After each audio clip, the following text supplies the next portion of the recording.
There's something special about cooking for my wife. When she's got a craving, like those chicken wings with that spicy buffalo sauce, there's no way I'm letting a takeout box steal that moment. It's more than just a meal. It's an act of love, a little dance in the kitchen, where every move is for her.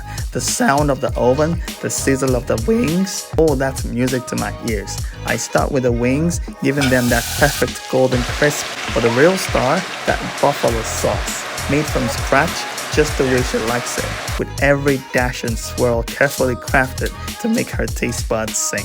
She sits there waiting, and I can see it in her eyes, the anticipation, the excitement. And that's where the magic begins. I'm not just feeding her hunger, I'm feeding her soul. It's love in every bite, in every flavor packed with the care I put into it. Because for me, it's not just about the food, it's about making her feel seen, cherished, and loved. The way she smiles when she takes that first bite, that's my reward. That's why I do it. And trust me, I'll make them for her every time.